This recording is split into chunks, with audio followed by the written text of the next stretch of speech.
electrical outlet is required on a movable kitchen island under certain conditions. The key factors determining this requirement are the size and function of the island. If the movable kitchen island is considered a countertop space, then it generally requires at least one electrical outlet. The National Electrical Code, or NEC, provides guidelines for receptacle placement in kitchens, including islands and peninsulas. The NEC Section 210.52 C2 covers island and peninsula countertops and states that a receptacle outlet shall be installed at each wall counter space that is 12 inches or wider. This means that if the island countertop is 12 inches or more in width, it typically falls under this requirement. In the situation described, the island is 48 inches long and 24 inches deep. Since the countertop is wider than 12 inches, it is likely that an outlet is needed to comply with the NEC. The presence of cabinets and drawers further supports the classification of the island as a countertop work surface, thus solidifying the need for an outlet.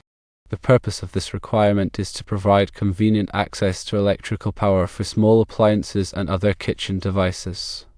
This is especially important in kitchens where countertop space may be limited. Without an outlet, users would need to run extension cords from nearby wall outlets, which can be inconvenient and pose a safety hazard. The specific type of outlet required may vary depending on local codes and the anticipated use of the island. A standard 15-amp, 125-volt receptacle is generally sufficient for most kitchen appliances. However, if the island will be used for high-power appliances such as blenders or mixers, a 20-amp circuit may be necessary. The placement of the outlet should also be carefully considered. It should be located in a convenient and accessible location, but also protective from potential water damage. Many islands incorporate outlets into the side or back of the cabinet, or within a pop-up outlet device that is flush with the countertop. These options provide a clean and unobtrusive look while still providing easy access to power. There are specific rules regarding how the island outlet must be wired. Firstly, the circuit serving the island outlet must be a 20-amp small appliance branch circuit. This requirement ensures that the circuit can handle the load of typical kitchen appliances without overloading. Secondly, the island outlet must be GFCI protected. Ground-fault circuit interrupter, or GFCI, protection is required for all receptacles serving countertop surfaces in kitchens.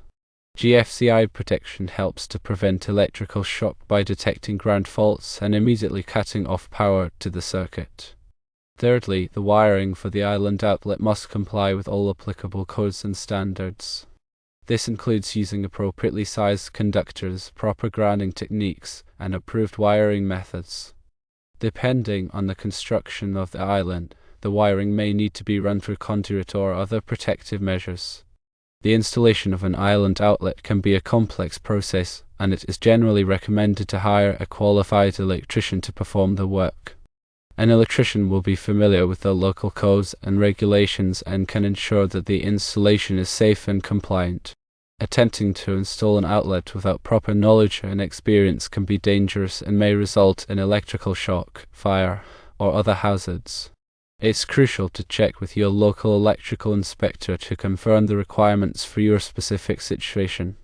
They can provide guidance on the types of outlets, wiring methods, and other code requirements that apply to your kitchen island. Also, be aware that the definition of a movable island can sometimes be open to interpretation by local inspectors. If the island is easily moved without tools or disassembly, it's more likely to be subject to the island outlet rules. If the island is heavy or requires tools to move, the inspector might not consider it movable in a way the code intends, though this is less common with an island described as having legs. In summary, a movable kitchen island with a countertop surface that is 12 inches or wider typically requires an electrical outlet. This requirement is intended to provide convenient access to electrical power and to prevent the use of extension cords, which can be a safety hazard. The outlet must be wired in accordance with the NEC and all applicable local codes. It is generally recommended to hire a qualified electrician to install the outlet to ensure safety and compliance.